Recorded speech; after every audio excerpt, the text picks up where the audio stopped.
Hello guys, नमस्कार आप लोगों को। पीछे के क्लास में 2-3 क्लास देखे हम लोग। अभी तक देखे थे एडजॉर्प्शन क्या है, उसका कंपोनेंट क्या है, टाइप क्या है और उस टाइप का डिफरेंसेस क्या है। अब हम लोग एक जनरल क्राइटेरिया देख रहे हैं,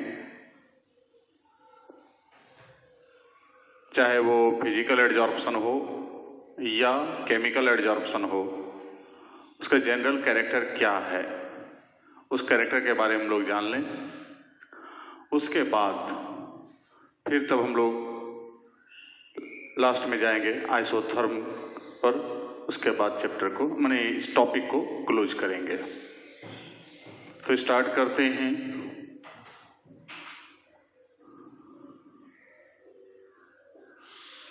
general characters of physisorption and केमिजॉर्प्शन।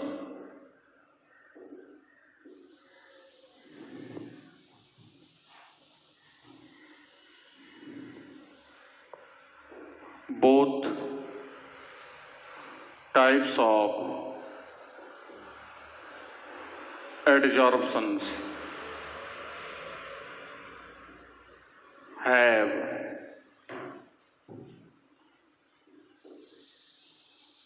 some general characters due to which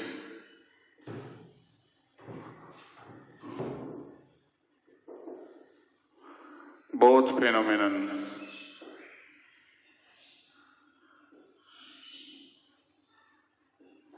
are affected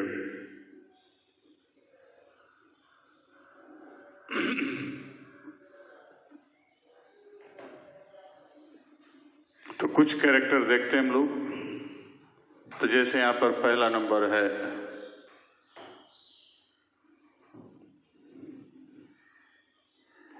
attraction force.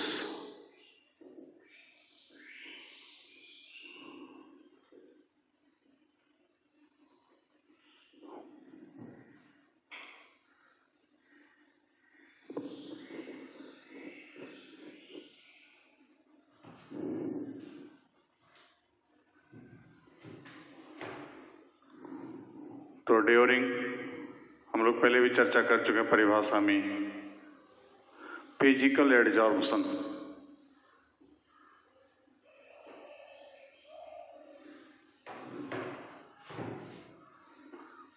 molecules of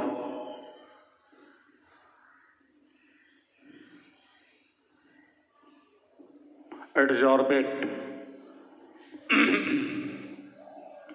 are attracted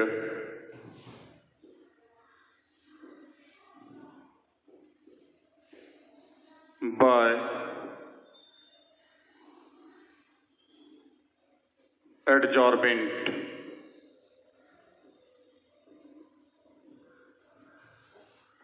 with the help of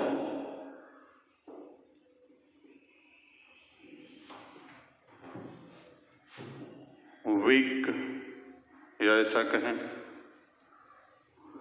wander वाल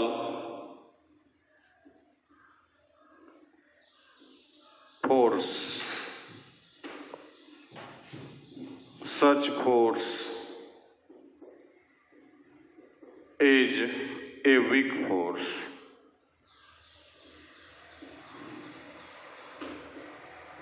Whereas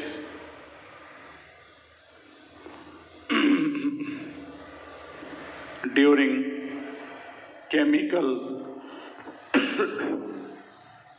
adsorption,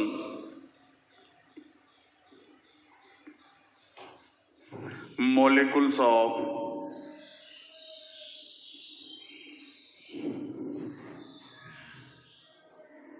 adsorbate are attracted by adsorbent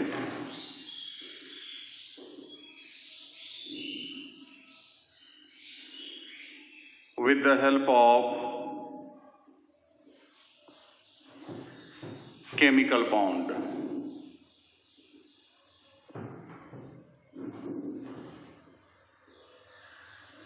Such bond may be covalent or ionic bond, but such attraction force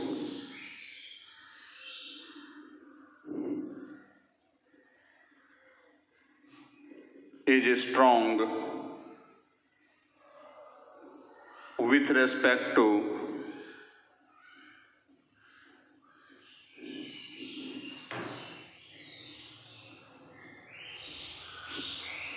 physical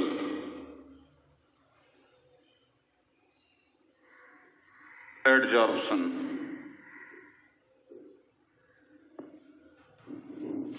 तो मतलब हम लोग पीछे जान चुके थे कि फिजिकल एडजॉर्प्शन में जो है वांडर वाल फोर्स काम कर रहा है, जबकि केमिकल एडजॉर्प्शन के दौरान जाकर के जो है कोई केमिकल बॉन्ड बन रहा है, चाहे वो कोवैलेंट बॉन्ड हो या आयनिक बॉन्ड हो, और वांडर वाल फोर्स जो है कमजोर अट्रैक्शन फोर्स है, जबकि ये जो बॉन्ड बनेगा तो उसके तुलना में क्या होगा, मजबूत होगा। लिख लीजिए इसको।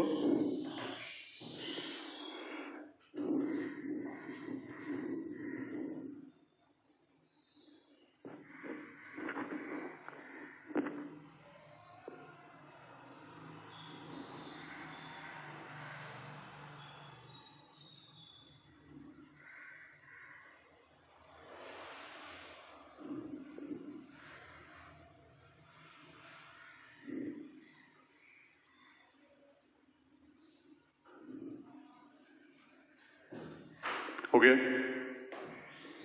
चलिए आगे देखते हैं।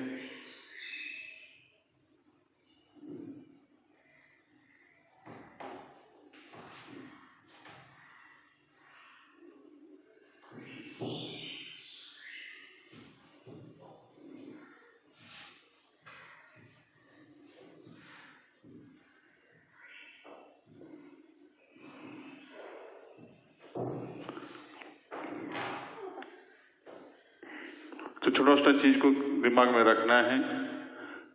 अंतर दिखलाने के लिए भी आता है, कुछ रीजन में भी पूछा जाता है, रीजनिंग क्वेश्चन में। क्योंकि इस चैप्टर से कोई लॉन्ग आंसर क्वेश्चन आता नहीं है, खास करके बिहार बोर्ड में छोटा सा क्वेश्चन आ सकता है या आता है, बस वही ऑब्जेक्टिव में फिर आएगा। Next number 2,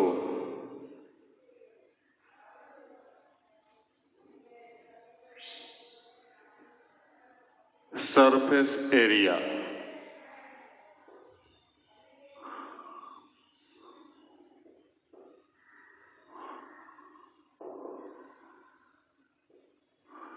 Since we know that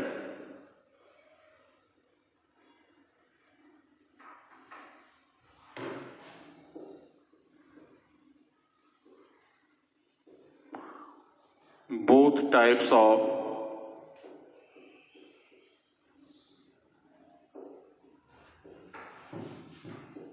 adsorptions are phenomenon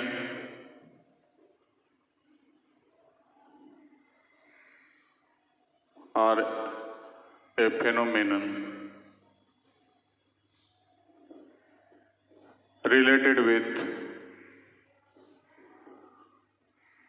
surface area, या हम लोग कह सकते हैं related with outer surface of adsorbent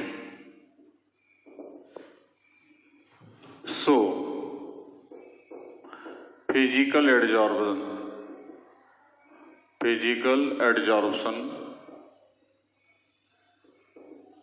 and chemical adsorption.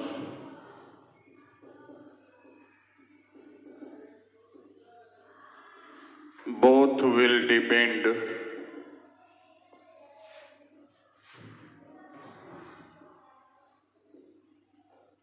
on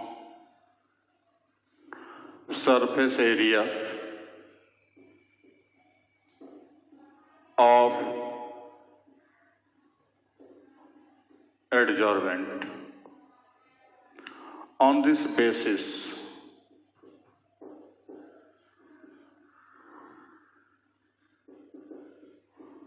it is found that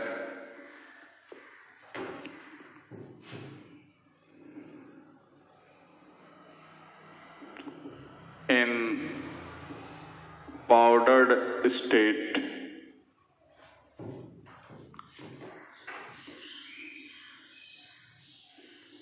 of any adsorbent, rate of adsorption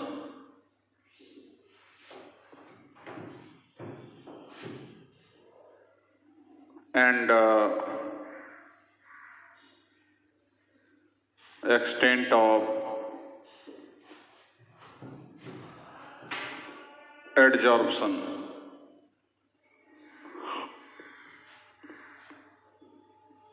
become high.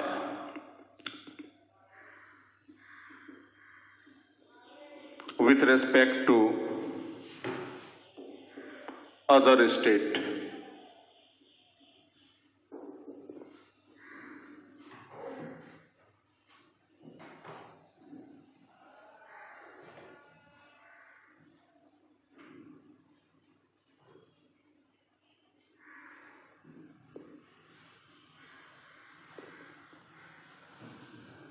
तो मतलब यहाँ पर क्या हुआ कि हम लोग यहाँ पर देख चुके हैं कि सरफेस एरिया पर जो चूंकि ये जो है फेनोमेनन, ये जो है एडजॉर्प्शन का, तो इस सरफेस पर डिपेंड होने वाला घटना है। मतलब जो भी घटना घटित हो रहा है आउटर सरफेस पर, तो इसका सरफेस एरिया जितना बड़ा होगा उतना ही इसका जाकर के क्या हो जाएगा, हमको एडजॉर्प्शन का रेट या एक्सटेंट ऑफ एडजॉर्प्शन, मतलब कितना अधिक मात्राओं पर एडजॉर्ब हो रहा है, वो डिपेंड करेगा इसका सरफेस एरिया पर। जैसे मान लीजिए अभी इसका सरफेस एरिया इतना था, अब इसको दो टुकड़े में बांट दिए, तो दो टुकड़े में जो बांट करके अलग अलग कर दिए, ये इधर से फिर ये, तो ये तो दोनों का योग सेम होगा। अब यहां पर जो ये जो था, ये कुछ था ही नहीं, चारों तरफ से ऊपर से कवर हो रहा था। अब ये एरिया बढ़ा और ये एरिया बढ़ा, फिर इसी प्रकार से और टुकड़ा कर दें, ऐसे कटिंग कर दें, तो अब की बार क्या हो जाएगा, एक टुकड़ा इधर हो गया, फिर दूसरा हो गया, फिर इसी प्रकार से तीसरा हो जाएगा। तो यहां पर ये एरिया जो बढ़ गया, तो जैसे जैसे छोटे छोटे टुकड़े में बांटते जा रहे हैं वैसे वैसे इसका सरफेस एरिया क्या होता है, बढ़ता जा रहा है, जिसके परिणाम स्वरूप इसमें सरफेस एरिया इंक्रीज करेगा। तो चाहे वो फिजिकल एडजॉर्प्शन हो या केमिकल एडजॉर्प्शन हो, दोनों का रेट क्या होगा, हमको बढ़ेगा। तो जिसका रिजल्ट होगा कि सरफेस एरिया बढ़ाएंगे, कहते हैं पाउडर्ड कंडीशन, मतलब काफी चूर्ण कर दिए, छोटे छोटे टुकड़े में डिवाइड कर दिए, उसको महीन टुकड़े में डिवाइड कर दिए, तो सरफेस एरिया इंक्रीज किया, जिसके कारण जाकर उसका जो है कि एडजॉर्प्शन का रेट बढ़ गया। एग्जाम्पल के लिए porous silica jail,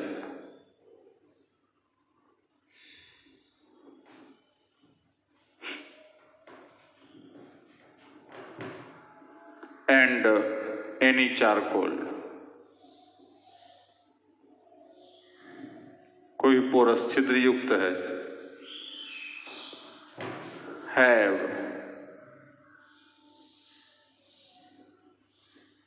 high rate of adsorption.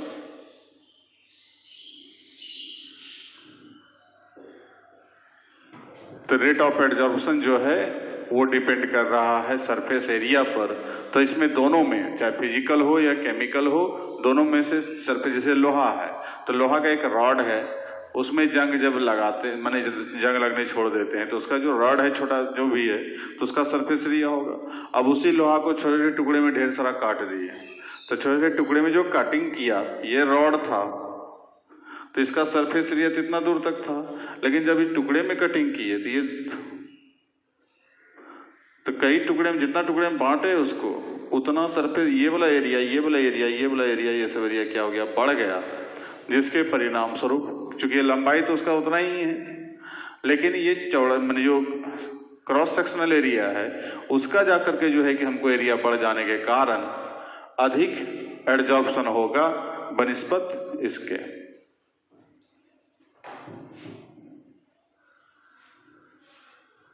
लिखिए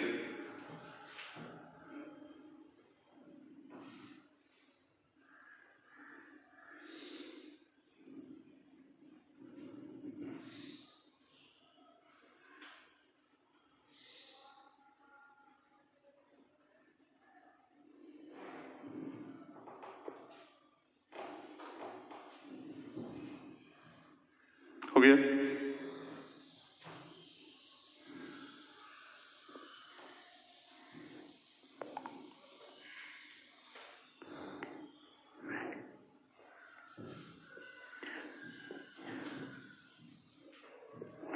तो दो कैरेक्टर तुम लोग देखे अभी तक।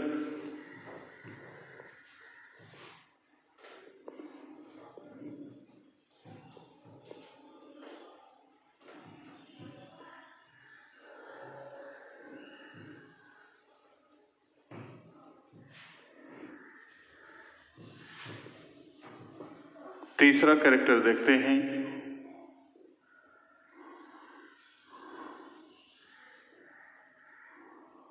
Specificity.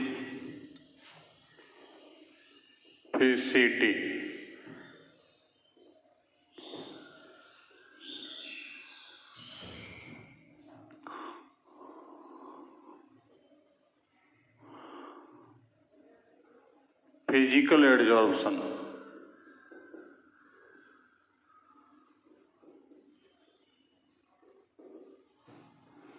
is not specific.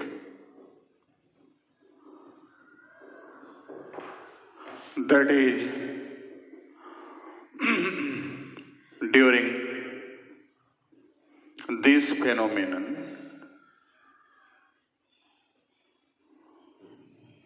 any gas can be adsorbed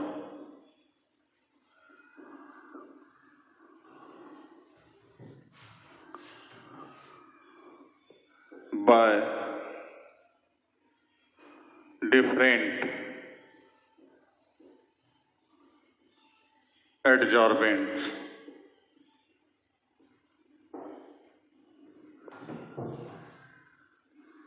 because of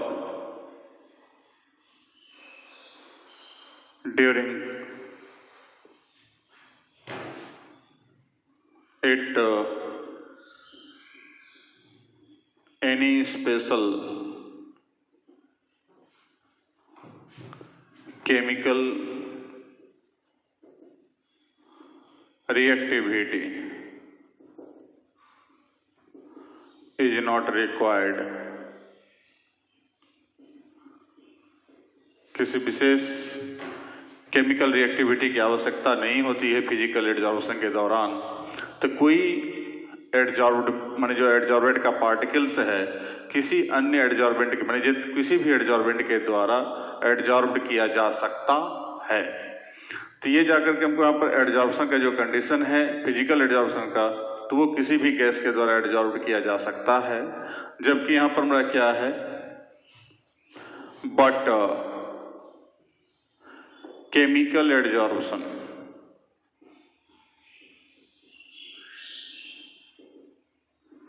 is specific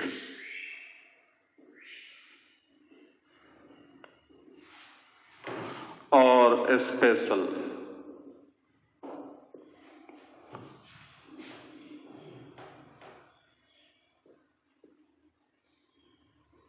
Because of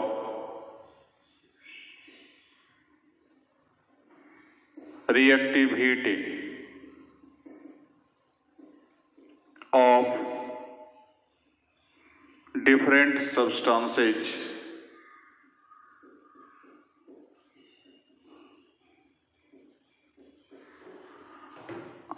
are found as different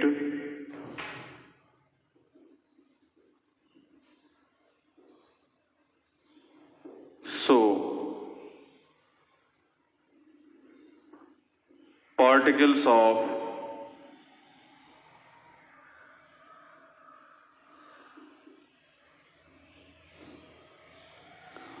adsorbate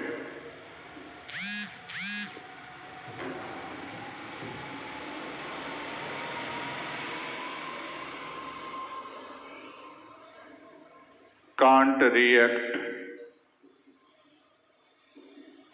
with all types of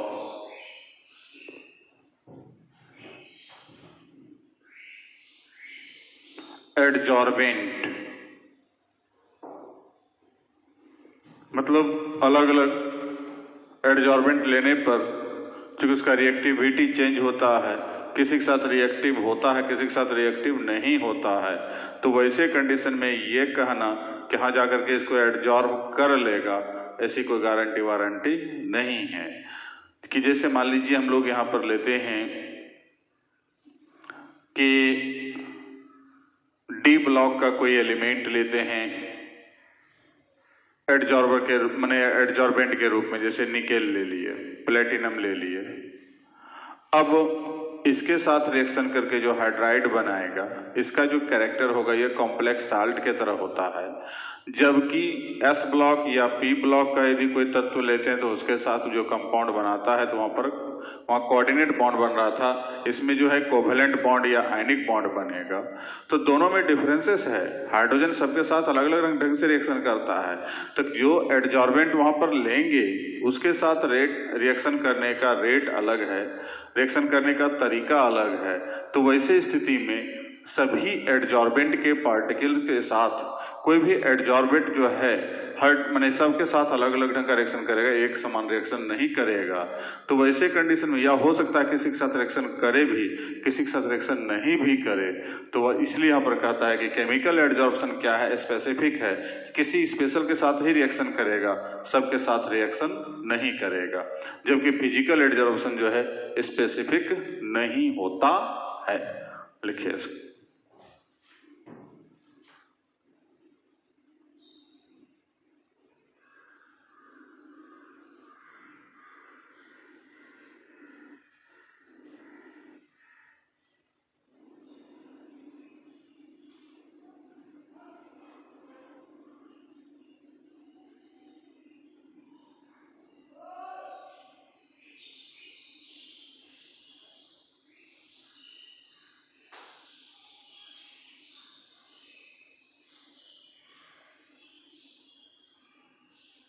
हो गया?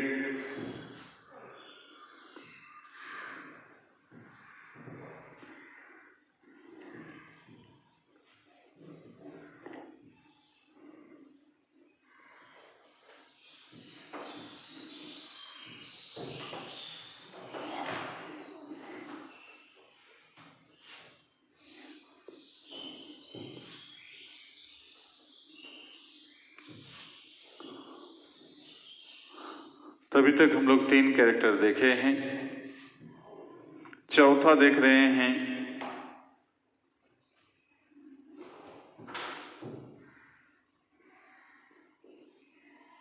एंथैल्पी और heat of adsorption.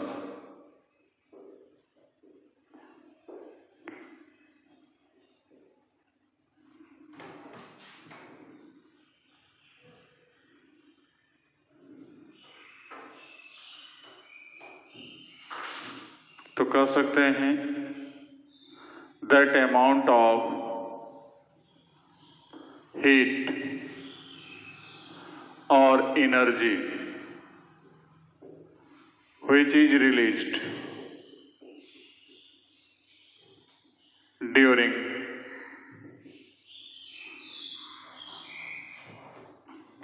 adsorption of any substance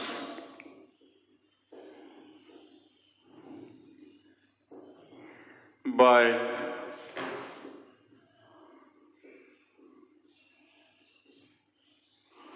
adsorbent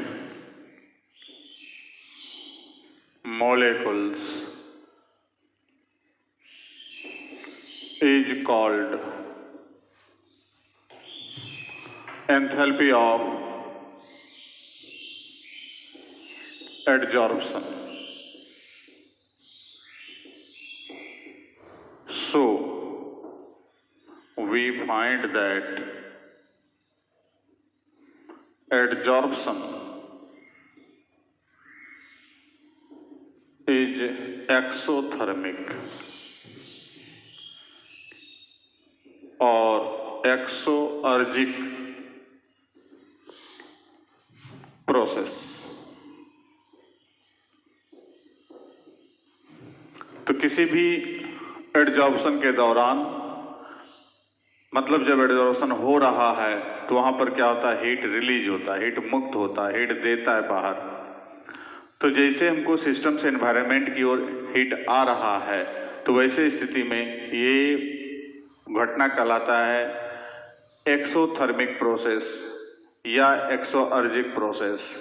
तो वैसे इसका मतलब है कि adsorption का जो कंडीशन है, जो घटना है एडजॉर्प्शन का, चाहे फिजिकल एडजॉर्प्शन हो या केमिकल एडजॉर्प्शन हो, वो जाकर के हमेशा क्या होता है, एक्सोथर्मिक होता है। और एक्सोथर्मिक होता है तो वैसे कंडीशन में हमको यहाँ पर जाकर के जो है कि किसी भी प्रकार के एडजॉर्प्शन के दौरान जितना अधिक हीट या एंथैल्पी मिले, सारा कंडीशन उसको फॉलो करे, उतना ही उसका रेट क्या होगा, ज्यादा होगा। पहले लिखिए इसको।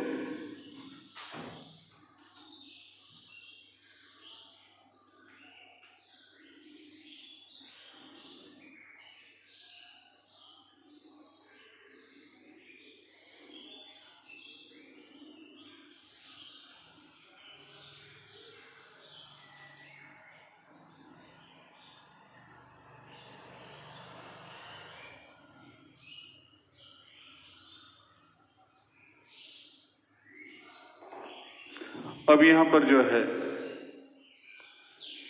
Now we know that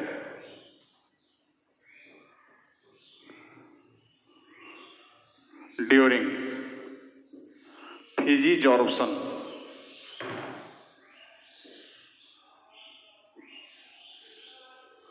weak van der Waal force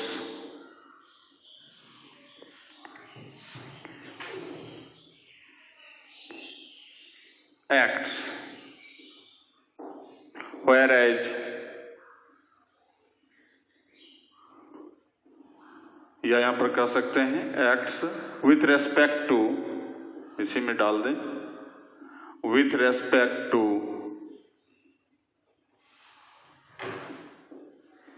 chemical adsorption. So, in enthalpy of adsorption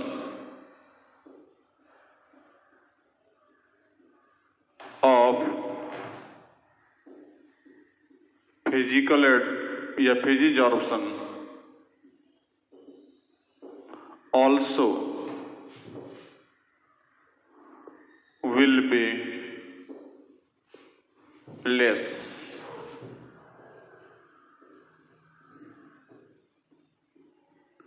with respect to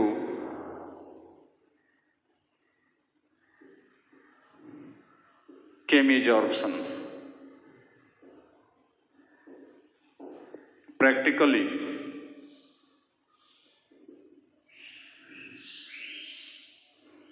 enthalpy of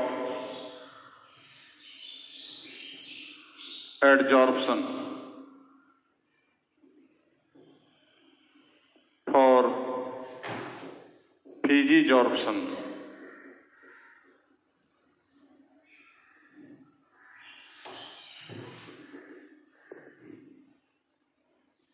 is found as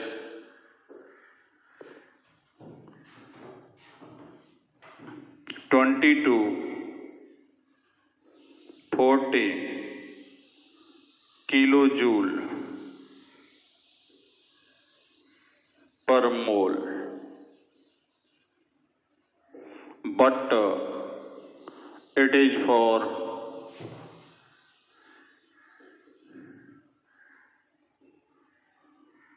chemisorption is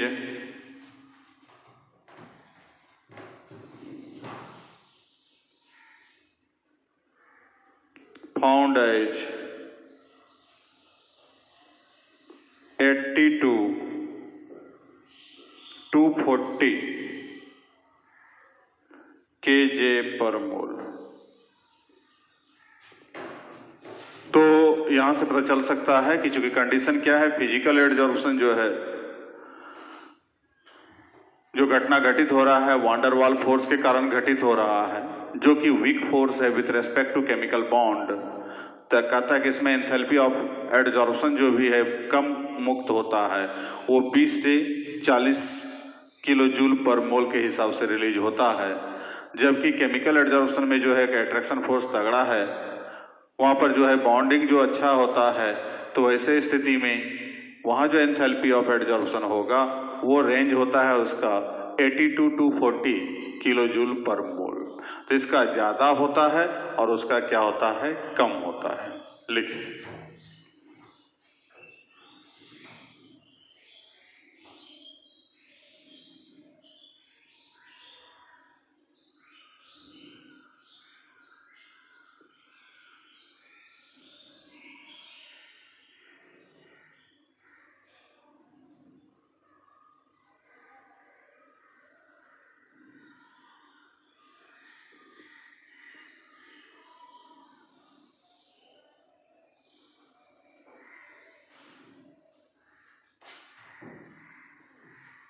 हो गया।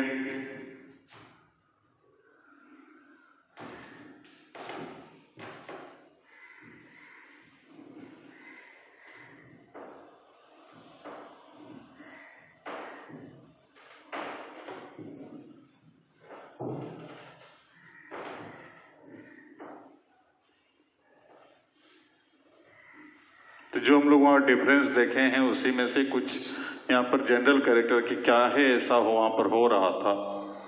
मोटा मोटी एक तरह से डिफरेंस ही है दोनों का। फैक्टर तो यहाँ पर दिख रहा है, पढ़ ही रहा है, लेकिन डिफरेंस में ही आएगा। तो इसको डिफरेंस के रूप में भी हम लोग क्लियर कर सकते हैं, थोड़ा डिटेल लिखना हो तो।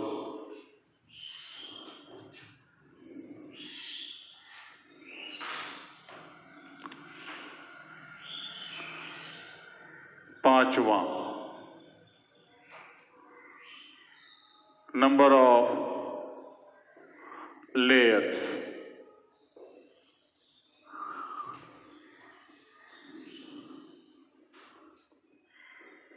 Due to other factors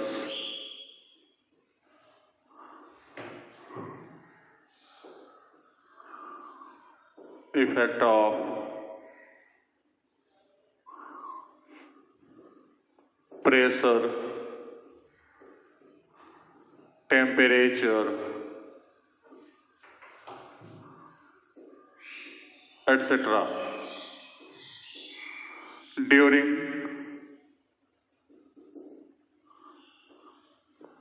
physical adsorption या फिजिजॉर्प्शन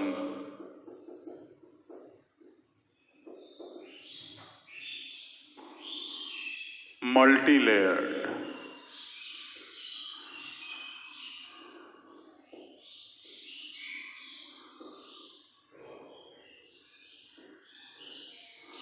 of adsorbate are adsorbed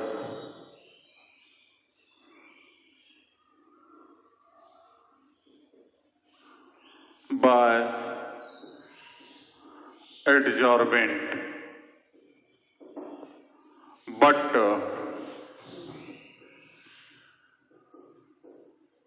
during chemical adsorption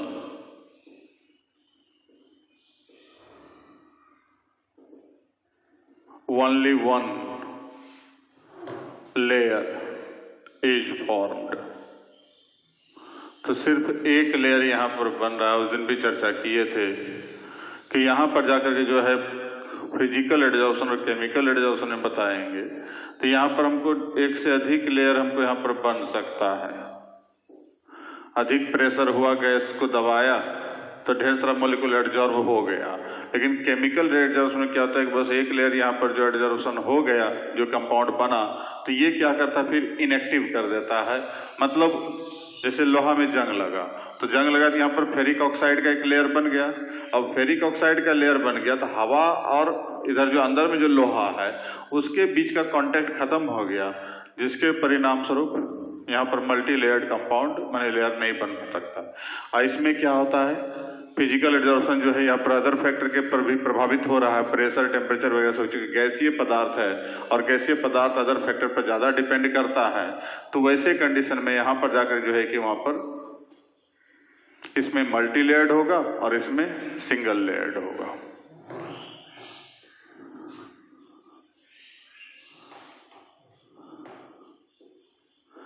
reversibility,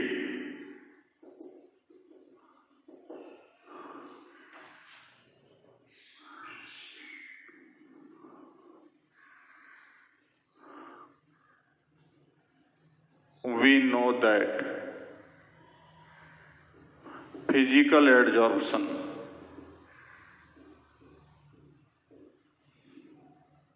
is reversible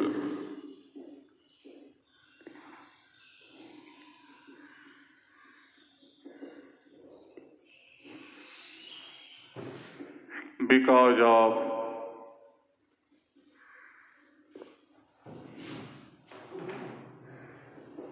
it follows Le Chatelier's principle।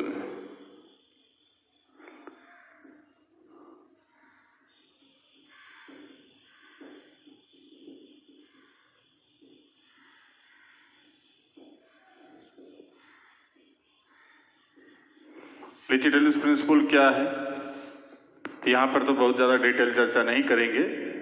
ये लॉ ऑफ मास एक्शन के बाद आता है क्या इक्विलिब्रियम चैप्टर में। तो इक्विलिब्रियम में यहाँ पर बताया जाता है कि ये ले चटेलियर्स प्रिंसिपल बोलता है कि यदि कोई भी रिएक्शन इक्विलिब्रियम स्टेट में पहुँच चुका है तो वहाँ पर यदि हम उसका जो रेट ऑफ रिएक्शन है या जो इसका एक्सटेंट ऑफ अमाउंट है, कितना अमाउंट वहाँ पर बन रहा है, वो अदर फैक्टर के द्वारा प्रभावित होता है। यदि वो फैक्टर को हम चेंज करें तो वो तब तक माने वो रिएक्शन रिवर्सिबल हो जाएगा, मतलब दूसरी ओर जाने की पसंद करेगा। जब उसको चेंज करते हैं फैक्टर को, वो तब तक जाता रहेगा जब तक कि पुनः फिर इक्विलिब्रियम स्थापित नहीं हो सकता। मतलब जैसे मान लीजिए आप जाकर के तल्लीन माने पूरा एकदम मूड बना करके पढ़ने बैठे हुए हैं, अब वहां पर कोई हल्का सा भी बाधा उत्पन्न होता है तो वो आप तब तक प्रयास करते रहेंगे जब तक कि पुनः फिर जिस मूड से पढ़ने बैठे थे वो मूड बना हुआ ना रह जाए। तो उस अवस्था को प्राप्त करने के लिए पुनः प्रयास करते हैं। तो हो सकता है उल्टा हो जाए, अभी हम इधर घूम के बैठ रहे थे तो कभी इधर घूम के बैठ सकते हैं। तो रिवर्सिबल है, मतलब इधर से जा रहा था, गैस घुस रहा था, अब वहां पर हम फैक्टर को चेंज कर दिया। अभी प्रेशर हाई था, अब प्रेशर लो कर दिए, तो प्रेशर लो करेंगे क्या होगा, बैकवर्ड डायरेक्शन में जाएगा। जैसे वहां पर बोले थे कि कोकोनट के चारकोल के द्वारा जब इनर्ट गैस को एब्जॉर्ब करेगा, टेम्परेचर लो कर दिए हैं, तो टेम्परेचर लो किए तो घुस गया। अब उसको फिर जाकर कहीं हीट कर दिए तो टेम्परेचर तो बढ़ गया, तो टेम्परेचर बढ़ेगा तो वो क्या होगा, गैस फिर बाहर निकलना पसंद करेगा। तो वैसे कंडीशन में यहाँ पर हमको अदर फैक्टर के द्वारा जो प्रभावित हो रहा है इक्विलिब्रियम, तो वो जाकर के ले चटेलियर्स प्रिंसिपल के कारण हो रहा है। बट chemical adsorption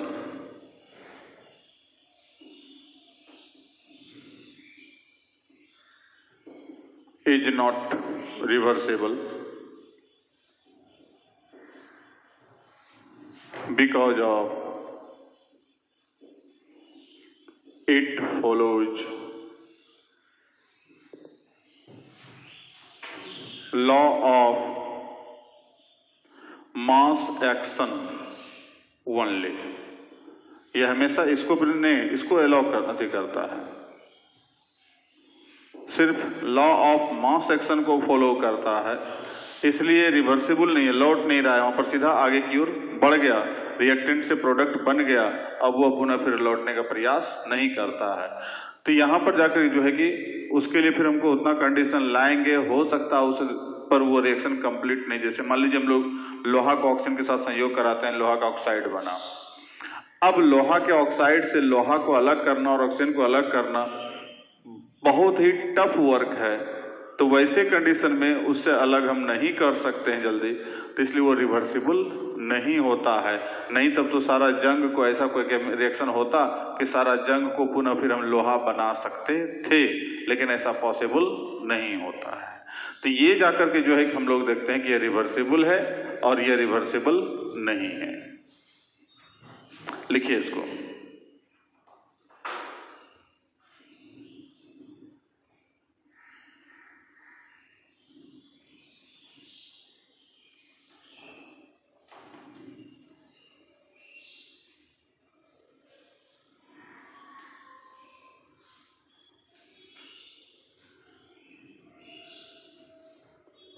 हो गया।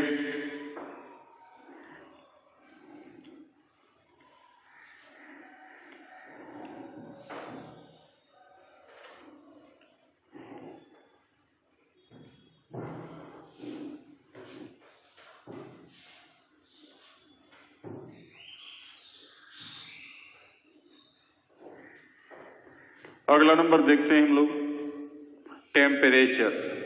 टेम्परेचर का क्या प्रभाव पड़ता है उसको देखें।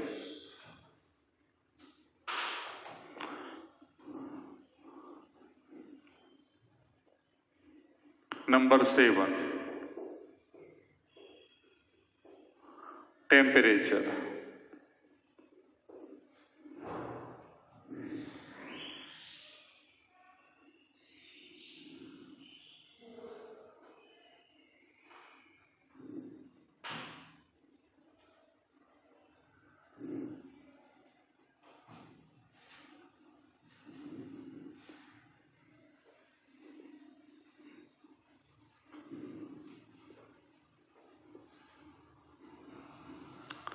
We know that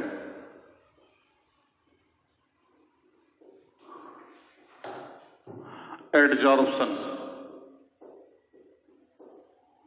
is exothermic, ये हम लोग जान चुके हैं।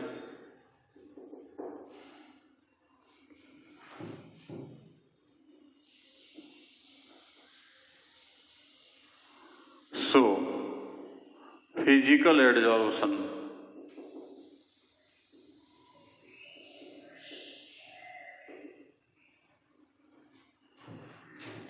is completed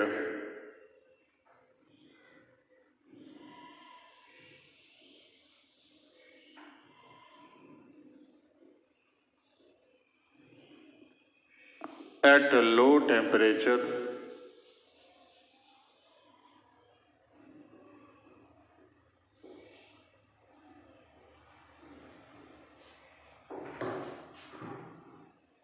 कहां से, तो अकॉर्डिंग टू ली चिटेलियर्स, यही बात बता रहे थे अभी कि टेम्परेचर को हाई करेंगे principal,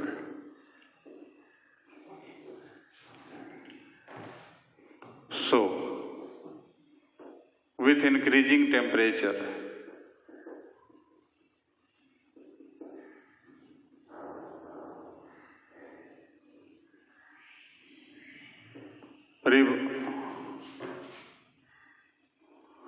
desorption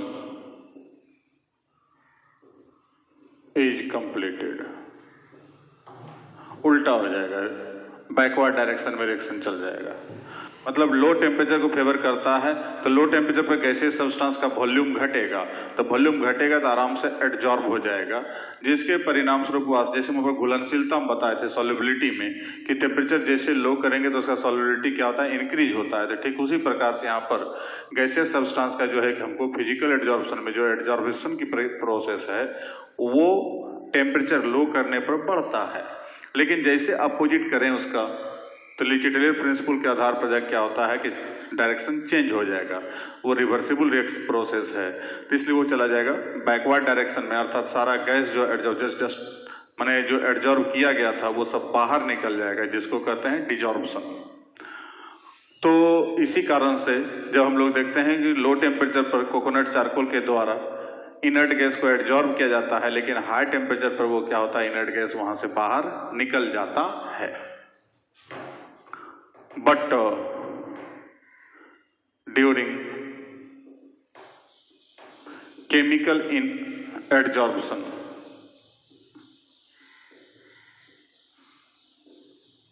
high amount of high temperature, high amount of energy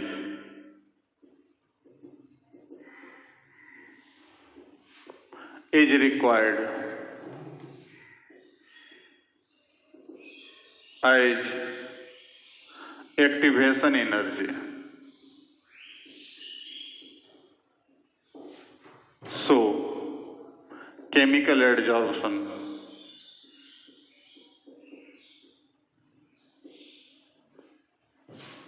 is favorable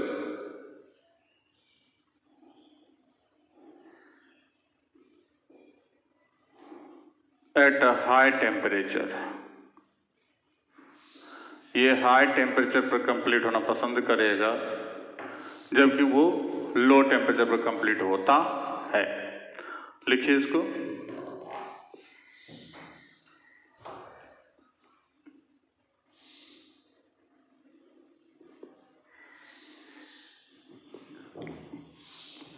हो गया।